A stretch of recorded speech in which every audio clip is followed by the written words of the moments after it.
Ороймонд манайхаа өнөөдөр төвжрэл дунд их сонин орон зайнаас явж байгаа. Энэ бол эрхчлөөний төлөө тэмцэж байгаа залуучуудтайгаа хамт байгаа.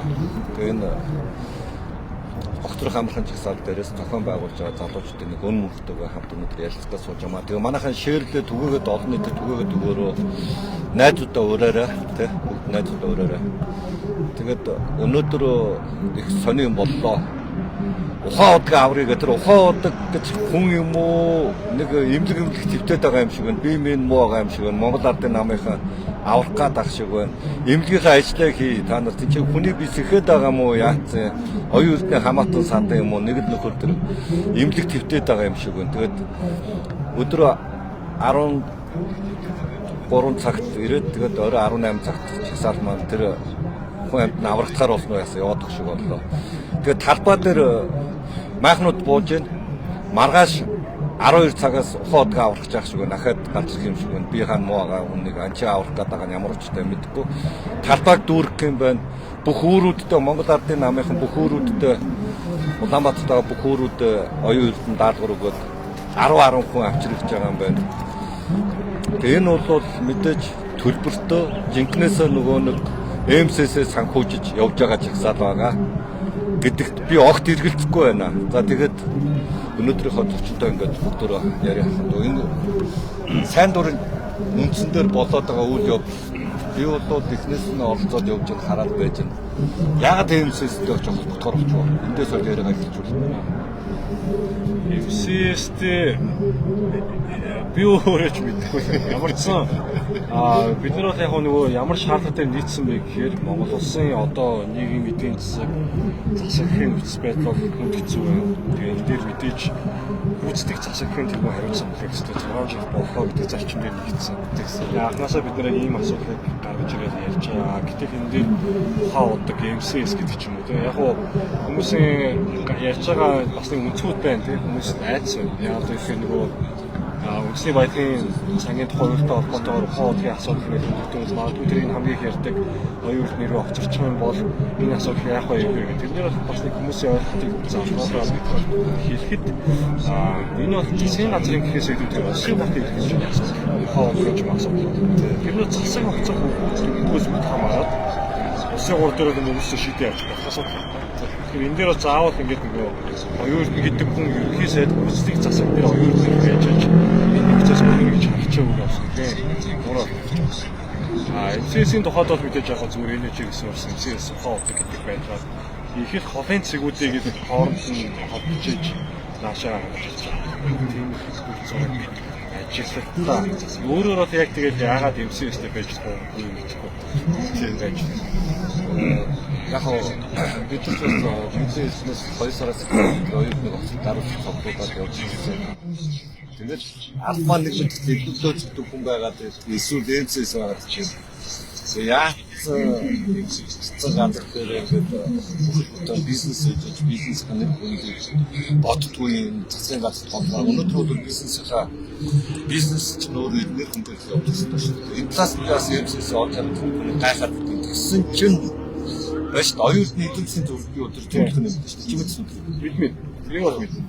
Ер нь одоо жишээ нь МСС оюун эрдэнэ гээд одоо энэ Монгол ялангуяа Монгол Ардын нам эдгээр бол одоо яг иргэд энэ дээр өөрсдөө хавцаал байдаг болохоос биш яг тэнд байгаад урж байгаа субъектууд хоорондоо ямар ч зөрчилдөөн байхгүй шүү дээ. Одоо жишээ нь улсын хурлын сонгуулиар гэхэд Монгол Ардын нам за би энэ тоон дээр жоо авсан байж байна. Хүмүүс шалгах юм уу. Гэхдээ ямар ч сан Монгол Ардын намын 2024 оны улсын хурлын сонгуулиар авсан нийт хандвийн одоо байгууллагаас авсан нийт хандвийн шүү дээ. Тухайн өнөөх МСС болон түүний охин компаниудаас авсан хандв байсан. Тэгэхээр бас энэ дээр шууд одоо ерхийсээ өөрийнх нь эдийн засгийн зөвлөлд зэрэгцээд мөр суугаар уулзаад хуралдаад явдаг. Сонгуул болохоор ингээд хандаа авдаг хүмүүс төр бас ингээд шууд дайсагндаг гэж бид нар өөрсдөө бас нэг тэмцсэн буруу байна. Тийм. Ер нь хоорондоо нийлээ эвсэх харьцаатай байхаа гэж найж шүү. Тийм болоод нэг эдийн засгийн зөвлөлт. Өнөөдөр автор хамтлаг гэсэн толгойд толгойд тийм. Уур амьсгал бол өдрөөс өдөрт илүү гоё болсон. Би оролцоод байгаа болохоор уур амьсгал чамаас асуултаа юм шиг. Маш алдснаар хамтлагтай залуучууд ирдэг ярьж байна. Одоо нөгөө уучлаарай би насны ялгаа малаа ярих гэдэг шүү. Энд чинь нөгөө эрүүл ба эрүүл бус ухааны тооёо нэг яг ярих гэж бодлоо юу. Одоо энэ чинь сая ухаалгаа аврыг гэж шүү дээ. Тэгээ энэ эрүүл бус байгаа байдгийг яаж харагдсан яг чиний нүдээр новын залуучуудын төлөвлөлтөд ярьжуулж байна. Энэ бол эрүүл бус ухааны тухай ярих гэж байгаа шүү. Тэрнээс насны ялгааны тухай ярих. За энийг бол би яг эрүүл бус ухаан гэж бол яг хэлэх боломжгүй. Яагаад гэвэл би өөрөө бас ингээд нөгөө хийх мэдээллийн салбар коммуникац ус төр PR гэсэн. Тэгээд юу яг ингээд харж байгаад хоолтой аврыг гэж байгаа тэр хүмүүс ч гэсэн нэг итгэх хүмүүстээ нийтэд байгаа. Тэрийг бол ингээд шууд илэрхийлж байгаа байдаг буруу харагдав. Гэхдээ тэр хүмүүстэй нөгөө хангалттай хэмжээний мэдээлэл нь байхгүй хитрхи их нөгөө зохион байгуулалтад хүргэж байгаа хуурамч мэдээлэл авч авчихсан байгаа учраас нэг юм дайнстаггүй хин нэгэнтэй тэмцэх хэвээр хин нэгэн Монгол улсыг сүлэх гээд байгаа хин нэгэн одоо ингэж байгаа гэдэг нэг юм хандлагаар нэг юм байгаад байна. Тэгэхээр бас нэхээ асуудалтай. Тэгэхээр энэ бол яг нөгөө шууд энэ хоолтой аврыг гэж хэлж байгаа хүмүүсийн буруу гэж хэлэхэд бол бас нэлээд хэцүү. Яагаад гэвэл би өөрөө тэр хүмүүстэй бас яг тухайд ярилцаж үзсэнгүй. Гэхдээ тэр хүмүүс ирээд өөрсдийнхөө үндэслэлийг яриад, өөрсдийнхөө амийг яриа гэх юм бол манай микрофоныг бидэртэй ойлгосч болно тийм. Тэр эрүүлгээр битгэцэж болно. Гэсээс юм сүгэгтэй чи тэрний хүн чи тэр компани чи энэ хүн тийм хүн гэдэг бол маш зөвхөн шүү. Тэгэхээр бид тайлбарлах зарчмын юм л ярихыг энд бол хэлж байна. Энэ критикл эргцүүлэх сэтгэлгээ тунгаах сэтгэлгээ жишээ нь юу гэдгийг нэг л юм ингээ харчмаар байгаа байхгүй. Бид нөө одоо за баялагын сан гэж ярьлаа шүү дээ. Энд чинь урд нь эрсдлийн сан хамгийн сүүлд нь бол энэ нөгөө ирээдүйн сан га хууль батлуулаад 2-4 доллар цуглуулсан байж байгаа. $7.80 ч одоогор бол тийм. Тэгээ нэг ингээд хууль өөрчлөлтөд 22 онд хоёрт нь аваад эцэцсэн л дээ. Хоёрт нь Сингапур аваад эцэцсэн гэж хэлж шаардлагагүй. Яагаад гэвэл энэ мөнгө одоо байхгүй учраас. Тэгээ баялагын сан гэдэг ойлголт улсаараа ингээд баялагын самтаа болоод тэмцүү хаагаад хөгжсөн улс үндэстэн та нар бол интернет орчинд нэгэн сошиал орчинд байдаг мэдээлэл нэлээд авдаг залууч байна. Тэгэхээр тийм улс үндэстэн байна уу? Тэрнэр бол одоо чинь яг юм ба. Миний хувийн байр суурь гэх юм бол ингээд би бол ингээд улс төрийн эдийн засгийн хүн дээрээс улс төрийн эдийн засгийн ямар ч төрлийн хүнс баримтлал байж болно. Одоо ингээд социал демократ улсууд байна, ардчсан улсууд байна, консерватив илүү дамгаа улсууд байна. Тэр улсууд бүгд хөгжиж болж байгаа. Энд дэр нэг ялгаа гарахгүй гол нь нөгөө тэр үс баримтлалаа хэрэгжүүлэх зорилгоо тодорхойлохдоо яг цэвэр ажиллаж чадж байна. Зарчмаа дагаж харж байна. Их зүгээ мөрдөөд ажиллаж чадж байна гэдэг асуудлууд гарч ирэхээр нэлээд ингээд энэ зүйлд орчод. Үндэсний баялагын сангийн тухайд бол ингээд яг одоо чинь манайх бол Норвегийн одоо үндэсний баялагын сангийн загварыг нэлээд дураагаад ингээд Монгол улс хэвтүүлчихсэн. Гэхдээ энэ дээр үндэсний баялагын сан байлажсэн энийг нөгөө менежментийг нь хариуцах, зарчмыг нь тодорхойлох, гол нь хийх вэ гэдэг дээр асуудал байгаа даа. Авилга алхамчлалаас ангид байж чадах уу? Өнөөдөр Монгол улсын авилгын индекс ямар байна? Тэгээ энэ бусадтай шүүх хэрэг мэд шүүхийн нэртэй байх хэрэг байгаа байлээ. Улс төрийн одоо жишээ нь одоо тийм одоо харав туушрал засгэр байгаа гэдгийг бид нар аюул сайн яастаа харж байгаа хэрэгтэй. Үндэсний баялагын сангийн ийм хидэдийн юм амжилттай болохыг миний хувьд ингээд мэдчихсэн. Яг одоо энэ яг зөв миний хувийн байрсаар тийм. Үүнтэй холбоотой ингээд гүйцэтгэх ажлууд дээр ялангуяа манай гүйцэтгэх засаг засгийн газар бол тийм сайн их доод нефттэй хариуцлагатай ажиллаж чадна гэж бодохгүй. Тийм юу нэ шүү дээ. Яг Норвегийн баялагын сан гэдэг. Норвегийн баялагын сан бол эдийн засаг руугаа мөнгө оруулдаг юм байна шүү дээ. Энэ бол төсвөөс гадуур байдаг мөнгөсчөөдөг. Гэхдээ тэр төсөв нь бол хязгаарч энэ улсынхаа төсвөр ордог сөнөдгүүлдэг юм байсан гэж харсан. Тэгэхээр хоёул нэг ийм мөнгө орчихдгоо. Одоо энэ 20 сая төгрөгийн төлгөө тэгээд нэг шинэ асуудал яриад байгаа юм чи та нар ойлгоод тэгж зөөд хэлж байна. Бид нар бол яг ихнээсээ бол юу гэж ярьжсэн бэ гэхээр бид энэ 44 их найд төгрөгийн хулгай, төмөр замын хулгай, ингээд нүүрсний өчнөө офтек гэрээний сангуудын хулгай гэдэг оюутны хулгай бол дийлдэх болсон. Тэр бол манай ишлүүд үн залуучууд хаас ирээд явж ирсэн. Та нар бол Тал ихтэй яг ийм өнцгөөс тайлбарлах гэдэг. Зөвхөн нэг юм 20 сая төгрөг нэг юм тэрбум төгрөг нэг цүнх гэдэг. Хүүхдээ нус төр битгий хийж шиг ийм юм болоод энэ юу гэж бодож байна. Нэгдүгээр за яг тэр цүнхний асуудал, гүйлгээний асуудал, машин тэр бэлгэний асуудал, тансаглахын асуудал гэдэг. Биднээс яг хуу ингээд нөгөө олон нийтийн дургу илүү өдөөж байгаа. Гэхдээ энэ бас нөгөө энээс болоод иргэд оцолтоод байгаа юм шиг. Энэ бол эсвэргээрээ ингээд нөгөө иргэдийн хоригдлогчсэн, хураачсан уур бүхэндэл амьдралдаа сэтгэл хангамжгүй байгаа байж нийгмийн дорой цэцэрэг ингээд явж гарсаар агаад жижигхэн оч хасах төдий ингээд өсөж байгаа юм байна. Тэгэхээр бол ингээд яг энэ оюун эрдэнэт ерөнхий сайд дээр бид нар ёс зүйн болон улс төрийн харилцаа тооцохын шаардлагыг бол ингээд харьцуулж байгаа.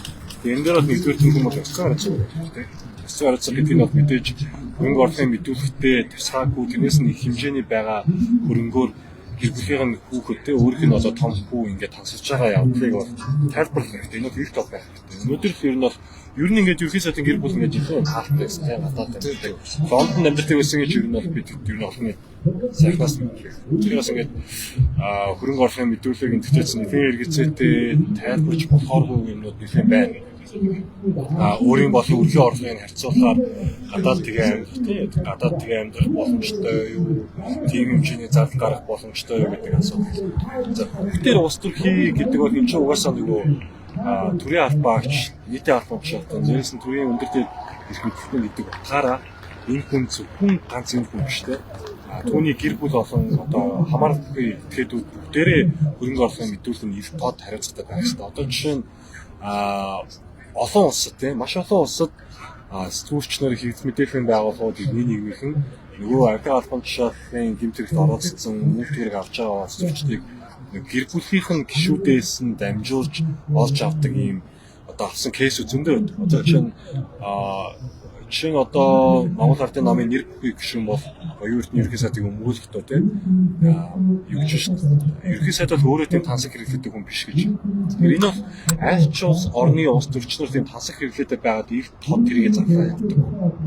Эсвэргээрээ яг тэр нэг тансаг хэрэглээ гэдэг юмнууд нь өөрийнх нь хүүхдүүд дээр, гэртээ гэр бүл дээр аав ээж дээр гарч ирж байгаа учраас их мэдээлэл байгуулах, нэг байгуулах ялангуяа тэр үзмэс мөхөө байж авдаг тийм байдаг. Тэгэхээр өөрийгөө болон өөрийнхөө гэр бүлтэй хамаарахгүй этгээдүүдээ яг ийм авилга албан тушаалын зөрчил байгаагүй гэдэг гэдэг бол ёс зүйн шаардлага. Ёс зүйн шаардлага нь бол энэ засгийн газар ерхий сайдын 6 жилийн турш засагсан засаг нь өнөөдрийн энэ Монгол улсын ийм байдалтай тийм доодрын онцлог хүн дээр хэмжээгээр өрсөн яг нэг хүн явагдсан дотоодын нэмэгдэх хэмжээ нэмэгдсэн гэж байгаа ч гэсэн Монгол улс олон улсын байж бүхий индексээр ингээд хурсаар одоо түүхэн доод хэмжээгээр нэмэгдсэн байдал үүссэн биш. Тэгэхээр яг энэ бол ингээд бидний тавьж байгаа улс төрийн шаардлага. Энэ ерөнхий сайд хэлчихсэн цаа нөгөө том төслүүд явах болохоор ингээд нэг хэсэг хүмүүсд гарч ирдэг алтан байж идэх юм шигтэй. Тэгээ бүр улаан цай ерөнхий төслүүд заачихлаа л да. Төсвийг ингээд юунд манжуурт гаргаж ирсэн чинь төсвийг зогсоосон. Шууд ерөнхий төслүүд заасан. Сая ингээд төмөр замын төсөл уралж явах гэсэн чинь бас ингээд зогсоочлоо. Бидний гарч ирдэг. Тэгээ энэ үйл явдал ингээд өөрөөр ерөнхийлөгчөөс Монгол Улсын ерөнхийлөгч сүнхээс чиглэлтэй яваад байгаа юм эсвэл мэдгүй нөгөө нэг бүлэглэний тэний бүлэглэл байдаг мэдгүй тэр бүлэглээс ч яваад байгаа юм шиг ийм хүмүүс сэтгэлөөгд байгаа учраас хүмүүс ард нэмсэс гэдгээр бас гараад байгаа юм байна. Ингэж харагдаад байгаа. Тэр чи юу гэж бодож байна?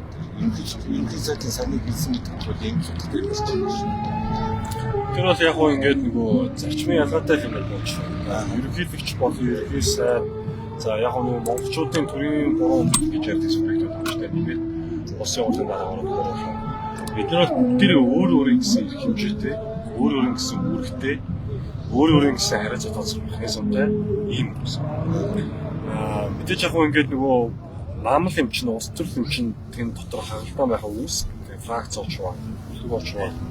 Гэхдээ ямар ч фракц хоорондын асуудал байсан, бүлэг хоорондын асуудал байсан иргэд хүчтэй. Тэгэхээр хүчин иргэд ажиллахгүй учраас ямар фракцид хамаардаг, ямар нам байхаас хамаардаг. Тэр зарчмын асуудлууд дээр ихээ ингээд их тод ойлгомжтой. Тэр яг хуу цаан зэрэгээс яг өөрөө бол ямар ч мэдээлэл бол албан байдлаар хийгээг байгаа шүү дээ. Яг тэгэхээр миний мэдхээр ер нь засгийн газрын одоо манай тэргүүлж байгаа ерхий сайд маань их мэдээллийн байгууллагууд ч шууд ярилцсан болж байна. Тэгэнгүүт одоо их нэг юм тавилттай ч юм уу ер нь бол ингээд нэг юм шарилцлага гэхээс үүдээ нэвтрүүлэг сургууд арч чаддаг. Тэгээд тийм учраас яг ингээд нэг өөрийнх нь албан тайлбар, өөрийнх нь улс төрийнх нь байр суурь ямар байдаг гэдэг нь шийдвэр. Тэгэхээр би яг тэр хүнийг нэг бүрэн ойлгохгүй байгаа учраас мэдэрч өмнөөс нь ярих боломжгүй. Гэтэ ямар ч зөргий сайдын тухай өөрийнх нь хэлсэн амнаас нь хэлсэн үг хамтарсан хэсэг байхгүй бол би огцорно гэж байгаа нэг үг бол ихэнх замрааг бол мэдээлэлд бол явж байгаа. Тэгээ өөрөө бас хитрхи одоо юу сонс судалтай өөрийгөө ерхий сайд гэдэг нь холбогдолтоос хитрхи ухаарад байна уу да гэдэг эцэг бол надад яг нэг баг зэрэг бодчихсон. Өөрх нь хэлсэн үгээр асуугаад байгаа юм шүү дээ. Аа тэгвэл оюулд нь өөрийнхөө амаар яг тийм явдаг гэж хэлж байгаа шүү дээ. Тэр асуу шууд зүгээр ингээд бичлэгээр тавьж байгаа. Тэгтээ өөрх нь хэлсэн. Тэгээд би ахад тавьж байгаа шаардлагатай чинь маш их нийцээд мэдэрчээс мэдэрчээс би өөр алсан амын зүйл болох юм биш юм. Засаг толгой гэдэг байсан зүйлээс зүрх хүчин багтаж байгаа бол дараа бүлээ өнөхөр ингээд нэг сайн дураараа дарахлаа утгах энэ сэтгэл зүйн чадчих болж байна. Чөлөө юугаар сольж болохгүй. Тэгэхээр энэ байр суурийг илүү тодруулж харуулж байгаа гэж ойлгоод байна шүү дээ. Тэгээ ер нь зөв. Бидний бол нөгөө хамгийн эхлээд ердөөсөө оюут офицер гэдэг шаардлагыг тавьж ирсэн. Тэрний бас нэг гол институтын нэг нь болохоор энэ хамтарсан засгийн газар гэдэг өөрөө бас нэг хэсэг. Яг тэгэхээр нөгөө хариуцлага тооцох механизм гэдэг юм байхгүй. Ер нь яг улсууд олон улсад хамтарсан засгийн газар зөндөө байгаа. Гэхдээ ямар нөхцөл хамтарсан засгийн газар байгуулдаг вэ гэхээр олонх асуудал одоо ингээ яг ингээд нөгөө хамгийн их санал авсан нам нь олонх болж чадахгүй тохиолдолд эрсдийн засгийн газар байгуулдаг. Гэтэл Монгол Ардын нам одоо хамгийн бага олонх авсантай нээж байгуулдаг. Тиймгүүд одоо ингээд нөгөө олонх байгаа 68 судалтай буюу нийт 50%-аас дээшээс олгогдсон. Атитны мажоритар болцсон байгаа юм бижиж бусад намуудтай нийлээд засгийн газрыг бүрдүүлж байгаа энэ явдал ерөөсөө зөв биш аа. Тэгэхээр энийг бол ингээд бид нэр эрс шүүмжиж байгаа. Тэгээ энэ хандлага одоо ингээд ерөнхий сайд дээр ёс зүйн шаардлага тавингууд ардын намын одоо даргаыг те ардсан намын даргаыг гарч ирээд маш хүчтэй өмгөөлөн гэдэг те. Тэгээ буцаага шаардлага тавьж байгаа иргэдийг бас ингээд зөксгүй үгээр ер нь бас ингээд нөгөө Бутан гэдэг бол ер нь яг энэ эрсдийн засгийн газар гэдэг ямар аюултай харуулж шин. Ер нь бол улс төрийг нь бол ойлгож байна. Одоо ардсан нам гэх юм бол усын хурд дээр тийм ч олон судалтай байж чадахгүй явсаар гад одоо ингээд хайцсангуу бодлоо гарч ирсэн. Засгийн газар дээр байгаагүй сайдууд хийх нэг бодлого хэрэгжүүлмээр байгаа хүсэлт байгаа ч гэсэн энэ бол яг ардсан намаас иргэдийн хүлээж байгаа юм өсөг биш шүү дээ. Хүлээдэг байр суурь биш шүү дээ. Бид нар бол ингээд нөгөө ардсан нам хэдэн сайдуудаа гараад энэ салбарыг авсан гэхээс тэр ардсан нам хүчтэй шаардлагыг тавиад ардын намын одоо тэр болж болохгүй байгаа тэр асуудал байхад тэр нэрчлээсээ. Тэгсээс нэг цэвтэ ороод хин юугаа яаж хийх хөвгөлт толгойн хэн байх уу гэдэг асуудал руу ороосоо гэж юусаа гэдэг. Үсээгүй гэдгийг бол энэ айгуу сайн мэдэрч шал тавьсаа гэж хэлсэн шүү дээ. Тэр шал тавьсаа энэ юу засагт орох эрхэм бичиг бишсэн. Мандат биш юм иргэн. Иргэд бол зүрх хүчин бодож шал тавьж хандлага явуулдаг тавьж байгаа. Би бол дандаа энэ байр суурь дээр байсан. Тэгэд манай дан төмөр манай намын дарга биш уулцсан л байна. Энэ засгийн газрын шалгын шалгасаа дан төмөр гэдэг хөдөлмөр үндэсний намын дор чонд дээр хийгээд байгаа. Энэ хулгай хийх хүн биш. Ялангуяа манай тэр хан төмөр гэдэг айгүй мохоо юм гэж байна. Ойлгомжтой шүү дээ. Наач автаа эзэнтэй байгаа шүү дээ. Тэгээ та нар хан төмрөөс эзнээ нэхэж хэн байгааг нь цааш мэдээд байгаа юм шүү. Ер нь яг уу энэ шалгалыг бид нар анх зохион байгуулахдаа барьжсэн зэг маань юу вэ гэхээр улс төрийн соёлыг илрүүлэх хэрэгтэй. Яа, энэ дээр бас би дээд үеийнхэндээ нам үл харгалзсан бүгдээр ингэ яг ингэ шүү дээ. Яа тэгэхээр нэг ашиг сонирхлоо хэд дурдаа тавьсаар байгаад нийгмийг хангачсан. Тэгээд түүнээс нь болоод сонгуул болгоноор залуучдын оролцоо маш бага байдаг. Хамгийн бага байдаг. Буурж байгаа. Тэгээд энэ бол яагаад вэ гэхээр нөгөө улс төр гэж чинь хагалтай, улс төр гэж ашиг сонирхолтой, эзэнтэй, асуудалтай гэдэг юмуд нь явсаар хагаад нийгмийг жижиг сегментүүд хуваагаад одоо ингээд бид нар бол ингээд 3 сая хүн амтай байгаа улс бол маш их хэмжээний туйлширтай шүү дээ. Тэгээд энэ туйлширтыг бол бид нар ингээд хэлж байгаа. Одоо үгүй үзс баримтлал өөр байж болно. Харин шаардлага дээр зарчим дээр нэгтэй гэдэг гол шаардлага тийм. Энэ бол үндсүүдийг бид нар бүтээх зорж байгаа. Тэгэхээр залуучууд бидний ойлгох гээд байгаа юм нь юу юм бэ гэхээр улс төр гэдэг бол заавал муухай авахгүй. Бид нар ер нь улс төрийн оролцоо гэдэг бол заавал нэг намд ороод тэгээд намаас гишүүн болонгуудаа улсын хуурч юм уу эдийн засгийн хуурч гişиг бол биш. Эсвэргээрээ ингээд нэг иргэний итгэх санаачлагтай байгаад улсдаа, улсын хурлдаа, засгийн газартаа төртөө өөрөө бас ингээд хариуцлага тооцох тийм. Үүнийг шаардч юм бас улс төрийн оролцоо мөн шүү. Энийг хийхдээ заавал нэг тийм уур хөндлөөр тэгээд түрэмгийж биш эсвэргээрээ зарчмаа шаардлагаа нэхэд зохион байгуулалттай 50 замаар хийж болдог шүү гэдгийг бас ойлгох нэг юм үр нөлөө бас бидэд анх боддоо юм хэлчихсэн. Шаардлага бол ингээ 3 шаардлага тавьж байгаа юм 3 шаардлага биелэхэд ард нь ямар орчин үүссэн байх вэ гэхээр хариуцлага тооцож чаддаг. Ихээ нэгдэг ажлаа хийх байгаа хүмүүстэй зөвхөн арга хэмжээний авч чаддаг. Тэргэд өөрсдөө их мэд харин бол мэддэг тийм. Би хүчтэй юм байна. Яг үнэндээ түргэж яриад байгаа, улсын хурлд гэж яриад байгаа, ихэвч гэж яриад байгаа. Энэ хүмүүс чинь миний өмнө хариуцлага өгөх юм байна. Би энэ хүмүүсийг ажилдаа байлгах юм байна шүү гэдэг ойлголтоо сайн авсан. Юу нь яг ингээд нөгөө часаатыг шүүмжиж байгаа хүмүүсийн донд гарч байгаа хамгийн хүнцэн төрийг нөгөө хит шүтдэг. Түр гэдэг бол бид нар яг ингээд юм түр гэдэг бол нэг зохицуултын дондын механизм мэдюм. Бид нар энийг гарч ирэхдээ нийтээрээ ингээд бид нар одоо ингээд шууд ингээд тасан цагцаа амьдарч байгаа хэцүү байгаа учраас тийм. Ер нь ихэнх замраагүй байдаг учраас бүгдээрээ ингээд яг хин нэгэндээ дундаасаа хин нэгэндээ хамгийн чадвартай нэгэндээ итгэх хүсэхээр энэ хүмүүс нь бол ингээд зохицуултууд хийгээ явгээ. Энэ хүмүүс хангалттай шаардлагатай байгаа одоо ингээд нөгөө хөрөнгө нөөцийн бүрдүүлэхийн тулд бүгдээрээ татвар төлөв. Тэгээд тэр хүмүүс чинь эдийн засгийн нөөцөөр төсөвтэй болж байгаа тийм. Энэ бол ингээд ерөнхийдөө нэг суур зарчим. Тэгэхээр бол ингээд энэ дээр иргэд өөрсдөө бол бид нар энэ төр гэж байгаа юм субъектүүд бас төрчдөг ажлыг нь олгож байгаа тийм их мэдлийг нь олгож байгаа нь бид нар яг тэр энийг шат эсрэгээрээ ингэж хүмүүс хангалттай болсон байгаа учраас эргээд буцаад иргэд өөрсдөө засагтаа эзэн байгаарай гэдгийг бас ойлгох аюул төвч юм байсан. Тэрээс яг тийм нөө янз янз тийм тэр манаас одоо нөгөө бижэл явж байгаа тийм. Бид нар энийг яг ингэж нөгөө байсан гэдэг нь санааны хувьд ингээд тийм хүсэл сонирхол байсныг одоо бид нар бодтой ажиллах болгоод явж байгаа. Тэрээс энэ маань үр дүнтэй байх болно гэдэг дээрээс нь итгэлтэй. Би ч бас итгэлтэй байгаа. Тэгээд мэдээж парламент руу орж иж үзэж өөрөө тийч асуудал шийдэх парламент итгэл үзүүлэх юм.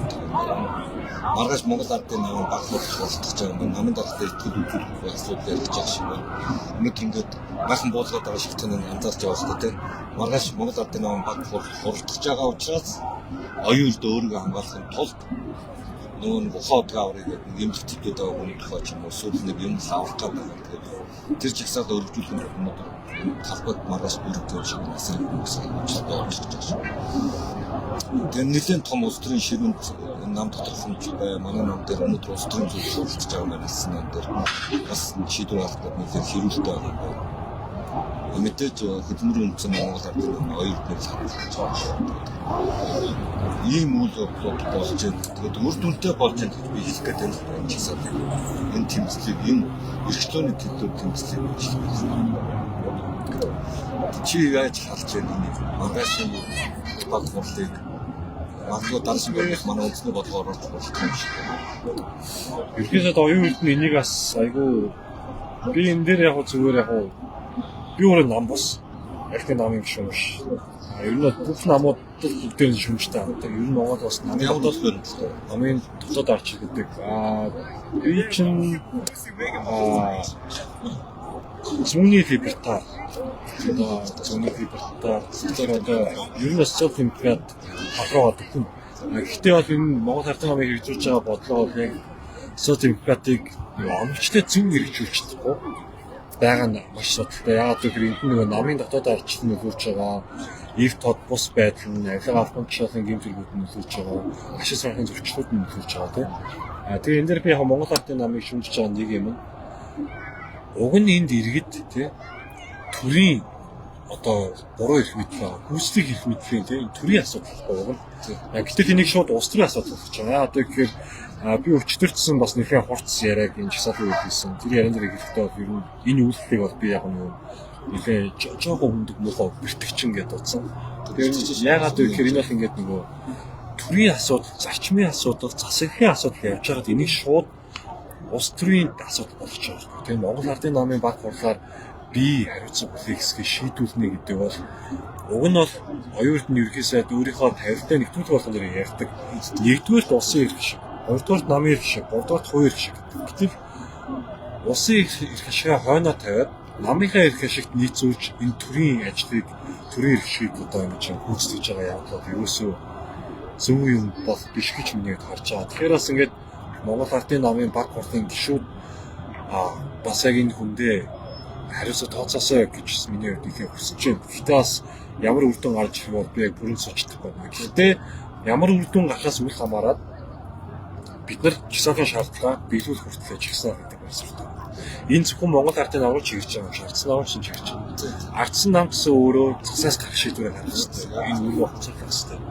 Хүн нам ч гэсэн одоо ингээд доромжлуулж ханддаг хүмүүс гэж тийм Монгол Ардын намын охин нам гэж агуулдаг хүмүүс байна шүү дээ. Уусаа бид яг ингээд тэгэхэд үнэхээр ингээд нөгөө бахархал гэдэг юм, итгэл үнэмшил гэдэг юм бас тэр нам байхгүй байна уу. Би бас ингээд яг энэ донд нөгөө бидний шаардлага дээр дэмжиж нэгдэж байгаа зовжрал гишүүнийг бас нэгэн сайшаа мөн. Яагаад гэвэл тэр хүн өөрөө энд гарч ирээд гарын үсэг зураад бидний шаардлагыг нэгдснээрээ бас нэгэн улс төрийн гал болсон. Түн намынхан бас нэгэн шүүмжиж байна. Тэгээд дургуутчин гэдэг юмнууд бол нэгэн санагдсан. Тэгэхээр бас ингээд айгүй яаж за тэгээд бас ингээд нөгөө иргэний зорийн ногоо нам, үндэсний эрсдэл гэдэг энэ намуудаас уриалгаад яг мэдээж засгийн газарт дэвсэж ороогүй ч гэсэндээ ер нь бол Монгол улсын иргэд олон ургаж парламентыг олон янз парламентыг үсээд ийм янз бүрийн намуудыг төлөөлж сонголтоор гаргаад ирсэн байх чинь иргэдийнхээ сонголтыг төлөөлөхээр нэг дуу хоолойгоор яриа нэг одоо олонхтын намын тэр ярианд дуу хоолойгоор бас нэгтгэж ярих болчихсон гэдэг шиг байна. Уг нь засгийн газар дээр ивсэж за бүр үнэхээр хэлэхэд засгийн газар дээр ивсэж болт юм байна гэхэд улсын хурал дээр эн чинь бүгдээрээ төрийн эрх барих дэд байгууллага нь өөрөө гүйцэтгэх байгууллага гүйцэтгэх байгууллага дагаад нэг очиж болохгүй шүү дээ. Тэгэхээр ингээд улсын хурлын гишүүд гэдэг бол бүр ингээд зарчмын засгийн газар шал ондоо энэ чинь өөрөө иргэдийн шууд саналыг аваад төлөөлөх гэж гарч ирж байгаа хүмүүс байж иргэдийн дуу хоолой болж чадахгүй байна гэдэг нь маш хэцүү. Тэгээ мөн дээрээс нь маргаашийн 3 дахь намуудын хурлаас гадна би бас 4 дахь улсын хурлын нэгдсэн хурлаас нэлийн хүлээж байна. Энд иргэд гарч ирээ, завхаас гарч ирээ шаардлага тавиад бидний шаардлагатай за ингээд цаасан дээр 80 мянган хүн цахимаар 50 мянган хүн нийтдээ 130 гаруй ингээд мянган хүн нэгдсэн байхад энэ хүмүүсийн дуу хоолойг гаргаж ирээд илэрхийлэх нь үү гэдгийг бас улсын хурлын гишүүдийг нэлээд хармаар дөрөвдөд. Тэгэхээр бас ингээд тэр бас ингээд айгүй чухал. Хэрвээ илэрхийлж чадахгүй бол залуучууд яг үүндээ улс төрийн идэвх нь ингээд ундаг тэр үеийг өнгөрсөн. Ер нь бол улс төрчид дандаа ахмадуудыг тусалдаг, ахмад сонгогчдын тэр тойргийг ингээд мөнгө цацдаг байсан болдог. Тэдэнд таалагдах бодлого хэрэгжүүлдэг байсан. Нэвтрийн бодлого залуусыг хүсрэ байсан. Гэтэл залуус одоо ингээд улс төрийн маш өндөр идэвхтэй болж байна. Тэгэхээр дараагийн сонгуулиар бид нар улам хүчтэй болоод улам олуулаа гарч ирнэ. Яг сонгогчд болно маш тийм. Тэгэхээр бид нар бол хариуцлага тооцож чадна гэдэгтээ энд ирж байгаа залуус бүрэн дүр итгэвтэй байгаа. Тэгэхээр ингээд улсын хурлын нэгдсэн хурал дээр үнэхээр бидний саналаа өгсөн байгаа тэр улсын хурлын гишүүтэй бидний нийгмийн захиалгыг сонсоод гарч ирж чадах уу үгүй гэдгээс нэлээд үлээж байна. За баярлалаа. Юу ажилтаа очоод байна те. Нэлийн ажилтаа очоод би нөгөө яг энэ зохион байгуулалтын дандаа албан бичиг харьцааг харьж байгаа учраас зөвшөөрөлтөй холбоотой намууд руу холбоотой бүх ажил хийж байна. За баярлалаа. Өнөөдөр орчин маань өн гэдэг энэ огцорхот амархан гээ одоо манай залуучууд орилож явж байгаа. Тэгээд энэ жагсаалтыг зохион байгуулж авдаг нэгтэй нь ярилцлаа. Эрүүл ухаан Монгол зайлшгүй хэрэгтэй байгаа. Маргааш Монгол Ардын намын баг хурлын гишүүд нэлээд том асуудал руу орж ирж байгаа юм байна. Яагаад гэвэл маргааш 12 цагаас ухаан утгаа аврыг гэдэг жагсаалт талбайд үргэнд бол өнөөдөр майхнуудаа нураалаа. Маргааш 12 цагаас Монгол Ардын намын төлбөртөө жагсаагч нар үүрээс 10 хүн гэсэн дар буртаа байгаа юм байна. Тэгээ хичнээн үрдэг нь мэдэхгүй. Тэгээ маргааш Монгол Ардын намын хэл талбайг үргэх юм шиг байна. Тэгээ баг хурлын гишүүдтэй дарамт үзүүлж оюулныг авч үзэх зорилготой жагсаал болтоо гэж хардж байгаа улс төрчин судлаач юм. Тэгээ Ардын намын улс төрийн зүйлд одоо